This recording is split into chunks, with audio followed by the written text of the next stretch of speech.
Bonjour à tous, cette vidéo est la deuxième d'une série consacrée à l'air humide et à la climatisation. Je vais vous parler aujourd'hui des aspects énergétiques des systèmes de climatisation et plus spécifiquement de l'enthalpie de l'air humide.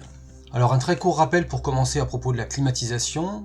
Qu'est-ce que c'est que la climatisation? C'est un procédé qui consiste à injecter à l'intérieur d'un volume donné, par exemple à l'intérieur d'un bâtiment, un air disposant d'une température et d'une humidité différentes de celles de l'air extérieur. L'objectif visé, c'est justement de maintenir l'intérieur de ce volume dans un état de température et d'humidité qui sont différents de ceux de l'air extérieur.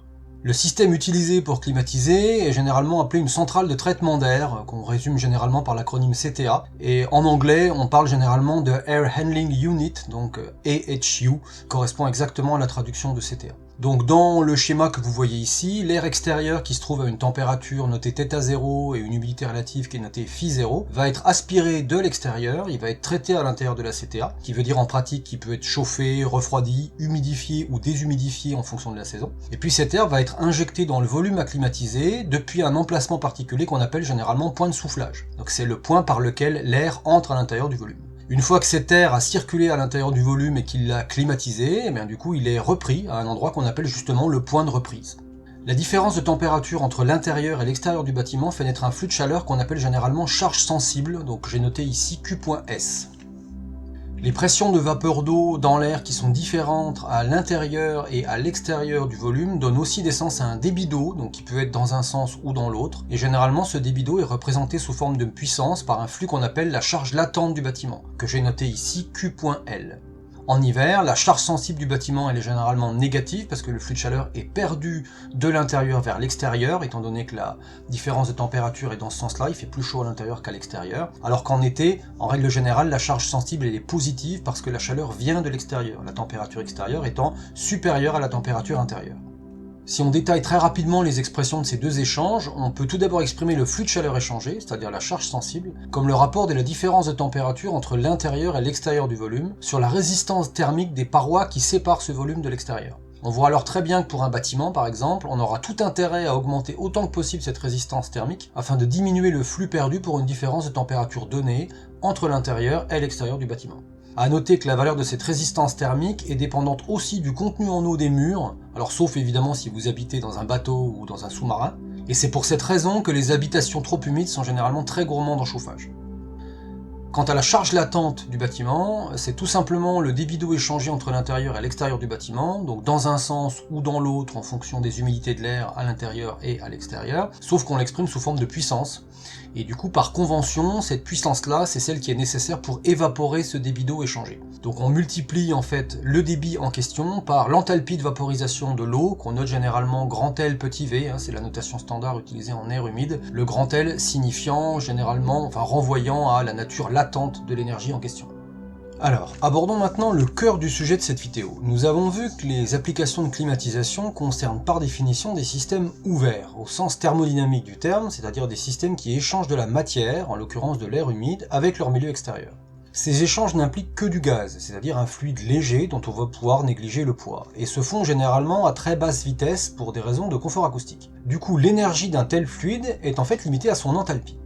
L'enthalpie, comme toutes les autres formes de l'énergie, est une grandeur qui est extensive, ce qui implique que l'enthalpie de l'air humide est en fait définie comme la somme de l'enthalpie de l'air sec et de l'enthalpie de la vapeur d'eau.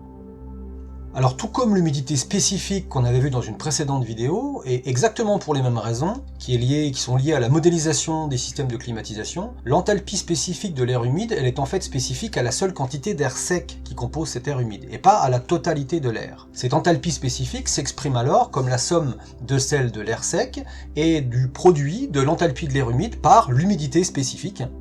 Cette enthalpie s'exprime logiquement en joules par kilogramme d'air sec. Par ailleurs, on avait vu lors de la précédente vidéo que l'air humide est défini comme le mélange de deux gaz parfaits, ce qui implique que les enthalpies spécifiques de chacun de ces gaz parfaits ne dépendent a priori que de leur température.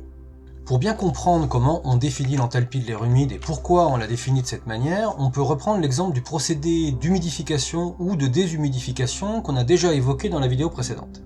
Un tel procédé, s'il est supposé adiabatique, peut être représenté schématiquement comme un système traversé par un débit d'air humide et échangeant en plus un débit d'eau liquide avec le milieu extérieur. Ce débit d'eau liquide, il peut soit entrer dans le système si l'objectif du procédé c'est d'humidifier l'air, ou au contraire il peut sortir de ce système si on l'extrait de l'air parce que le but du jeu c'est de déshumidifier l'air. Quoi qu'il en soit, le bilan d'énergie de ce système supposé adiabatique fait apparaître les enthalpies spécifiques des airs humides entrant et sortant du système, ainsi que l'enthalpie de vaporisation de l'eau, dont on a déjà parlé. Parce que si cette eau est échangée sous forme de liquide avec le système, elle ne peut intervenir dans la composition des airs d'entrée et de sortie que sous forme de vapeur. Je rappelle, l'air humide, ça ne concerne que des gaz, pas des liquides. Et du coup, l'énergie nécessaire pour passer de l'état de liquide à celui de vapeur ou réciproquement doit être prise en compte dans ce bilan.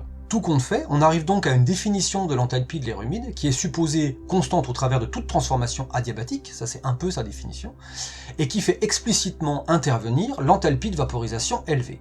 Alors, il y a un aspect que nous n'avons pas traité jusqu'à maintenant qui, en fait, est relié à l'état de référence de l'enthalpie. On sait que l'enthalpie, c'est une grandeur, comme toute forme d'énergie, qui n'est physiquement définie que comme une variation. C'est-à-dire que, sauf établissement d'une convention explicite sur le sujet, il n'existe pas de référence permettant de déterminer de manière absolue la valeur de cette enthalpie. Et bien justement, dans le domaine de l'air humide, il existe une référence, une convention, qui est utilisée comme point de référence par tous les gens qui travaillent dans le domaine de la climatisation, et qui fixe en fait l'enthalpie de l'air humide comme étant égale à 0 kJ par kg d'air sec, pour un air totalement sec, c'est-à-dire avec une humidité relative de 0, et à une température de 0 degré C.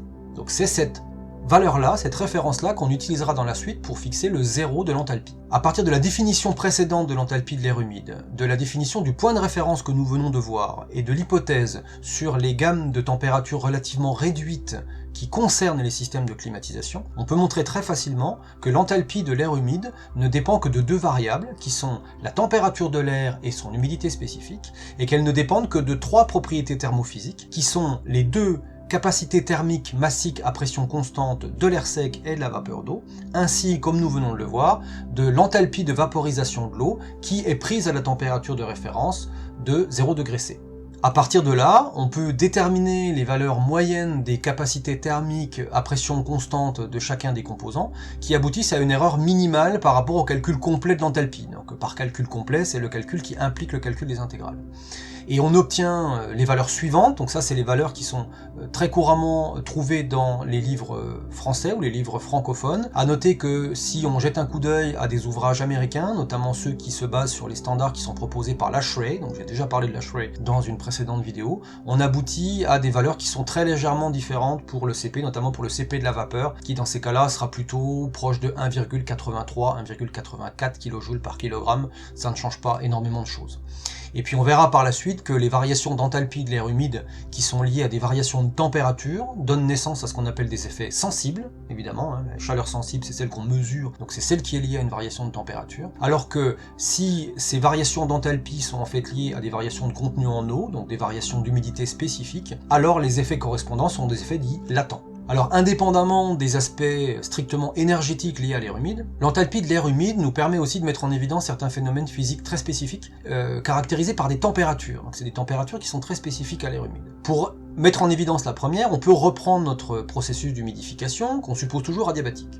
On a vu dans la vidéo précédente que le concept d'humidité spécifique, que je rappelle, je note ici oméga, nous permet de relier très facilement le débit d'eau qui est injecté dans le système pour humidifier l'air au débit d'air sec lui-même, par une relation qu'on a déjà vue qui est toute simple. On sait aussi que la quantité d'eau qu'on peut mélanger avec l'air est en fait limitée par le phénomène de saturation de la vapeur d'eau dans l'air. On ne peut pas rajouter d'eau sous forme de vapeur à une quantité qui aboutirait à une humidité relative qui est supérieure à 100%. Si on fait ça, ce qui va se passer, c'est que l'eau qu'on va injecter sous forme liquide va rester sous forme liquide, tout simplement parce qu'il ne lui reste pas de place en tant que vapeur. Et donc, si on garde en tête l'hypothèse que ce processus il est supposé adiabatique et qui se déroule à enthalpie constante, eh bien toute augmentation de l'humidité spécifique va nécessairement se traduire par un abaissement de la température. Et puis si on se place maintenant dans le cas extrême, dans lequel on injecte la quantité maximale d'eau sous forme vapeur à l'intérieur de l'air humide, eh bien, on va logiquement produire un abaissement de température qui sera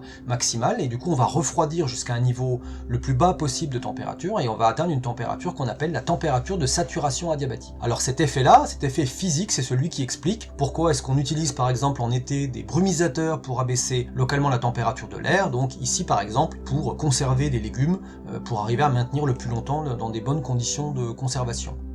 Alors injecter de la vapeur d'eau dans l'air humide, c'est pas le seul moyen pour lui faire atteindre son état de saturation. Il est aussi possible de refroidir cet air sans lui ajouter, sans lui retirer d'eau, c'est-à-dire en travaillant à humidité spécifique constante, et en fait on le refroidit jusqu'à ce que la pression de vapeur saturante qui correspond à la température de l'air soit égale à la pression de vapeur d'eau dans l'air humide. Donc sur ce schéma, on part ici d'une température que j'ai notée, par exemple θ1, pour cet air, et on le refroidit jusqu'à ce que la pression de vapeur saturante, donc qui est ici Psat, soit égale à la pression de vapeur d'eau de l'air. Donc cette pression a été fixée dès le départ, puisque c'est lié tout simplement à la concentration en vapeur d'eau que nous n'avons pas changé. Et à partir du moment où on atteint l'intersection entre ces deux pressions de vapeur, eh bien par définition, on atteint un état d'humidité relative maximale qui est égal à 100%. La température ainsi obtenue est appelée température de rosée. Alors attention, c'est pas la température du rosé.